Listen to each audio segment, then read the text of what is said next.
Hi, I'm Dorian, or Leviathan of my friends, and I'm an eldritch abomination lurking in the corners of your attic. I also happen to be an artist with a bunch of other artist friends, and we have a little thing called Art Club in our D&D server. A couple Art Club sessions ago, we all decided to make a character based off of a collection of different images. We would all send one image to my husband, who would then make a board collected of all of the images that we gave him, and then we would make the character. Jack made a cute little fey rabbit. Our friend Flo made a similar happy lad. Our friend Susan made this big boy, and our friend Shan made this funky fellow that looks an awful lot like a certain Elden Ring boss.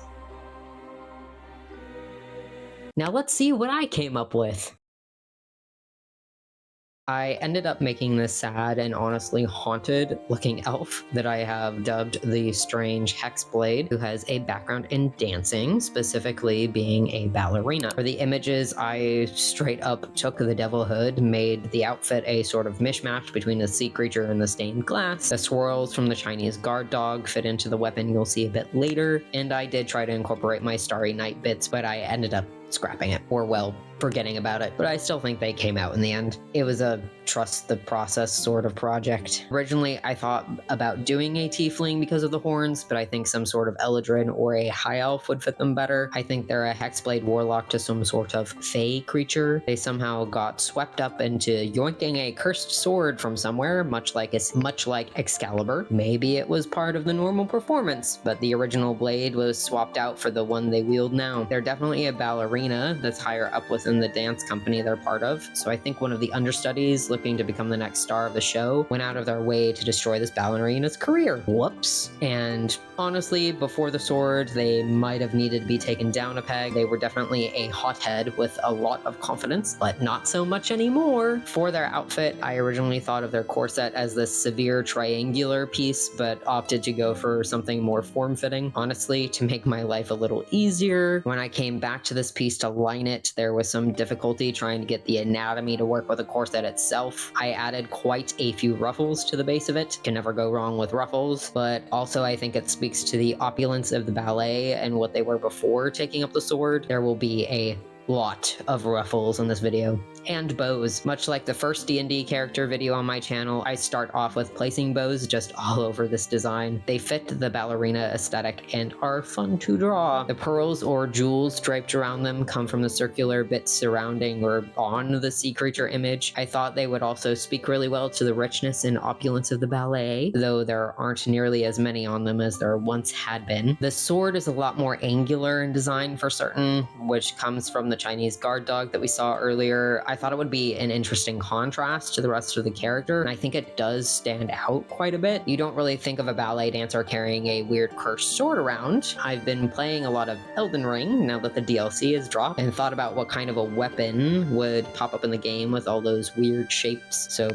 who knows, maybe my next Tarnished will be this character. I decided against the original swirl at the pommel end bit because it honestly just wasn't vibing, and I had already drawn the hand, so I didn't want to mess around with it too much. In the end, I went for a more sharp handle and pommel, which goes with how wacky the sword looks. I think it would definitely be hard to wield and probably would hurt their hands a lot, but they're pack bound to use it and can't use any other weapons, unfortunately. Their Fae is slightly jealous and possessive, but the warlock definitely gets praise often for being glamorous and graceful. All those little bubbles might get in the way, but they look awesome when they're taking their turn in battle. For the details on their corset, I tried to bring in the stained glass window aesthetic by using some pattern brushes by Bonabi. They have really awesome freebie brushes on their Patreon. I really recommend using them if you're like me and have no patience for drawing out every bit of a pattern. I went with some floral looking brushes just for that added fey or Eladrin aesthetic. They sort of remind me of the fleur-de-lis also, which can be read as rich, probably, right? Birds are the bourgeoisie. Right before laying down color, I had to make sure their eyelashes looked very spidery, adds to the hauntedness, I think. For the color palette, I tried to stick within the gamut of the original images, but there were definitely a lot of clashing colors, as much as thematically they went well. I blocked in approximations of the colors and what I thought might be nice together before messing around in the hue and saturation sliders, which I highly recommend, especially if you're using Clip Studio.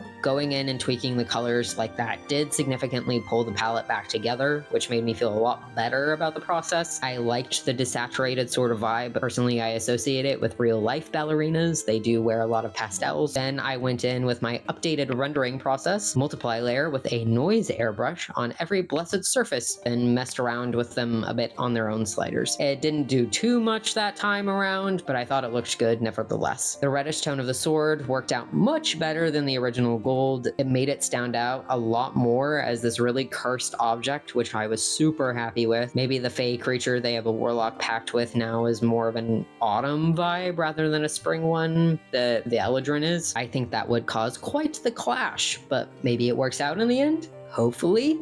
Maybe they kiss? At the end here, I've chosen a cool gradient frame with a few hearts surrounding them, also brushes provided by Banabi to add to the opulence. Thanks for sticking around. This one was a little messier than the others. I'm trying to get back into the groove of character design after being off for a couple weeks. At the very least, I hope it gave you some sort of inspiration or it entertained you. If you liked my little guy or even my friends' little guys, make sure to hit that subscribe, like, and bell notification button, especially if you want to see more cool stuff like this. Every bit helps with the algorithm, and I thank you heartily. Other than that, all I ask is that you don't go looking in your attic. I'm cooking, and it involves a lot of tentacles in the eyes of the elder gods. I absolutely made a mess, so we're all not going to look up there collectively.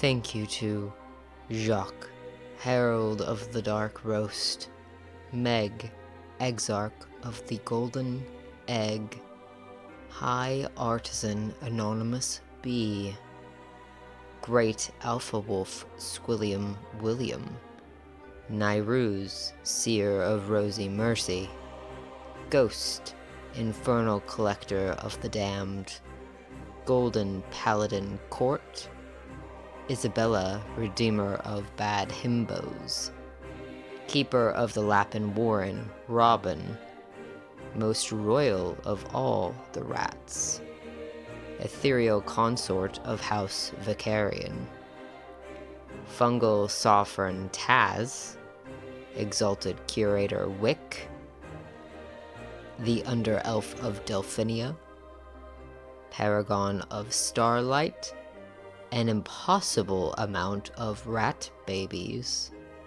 Divine Herald Jordan, Estrella, Sage of the Outer Realms, Wretched Sauce of House Worcestershire, Champion Pallypunk of the Immortal Valley, Taylor of Macabre Coney Livery, Eternal Apostle Austin, the Contingent of Fables, the Eminence of Light, Bunny, Exarch of the Ornate Tomb, Harley the Sanguinous, Grand Overlord Silas, Being of Exalted Sunlight, Delegate of Clan Latinurs, Eternal Consul Puja, High Magi Katie, the Herald of Wrens, Knight Susan of the Milkiest Order, and the Great Seer Claire.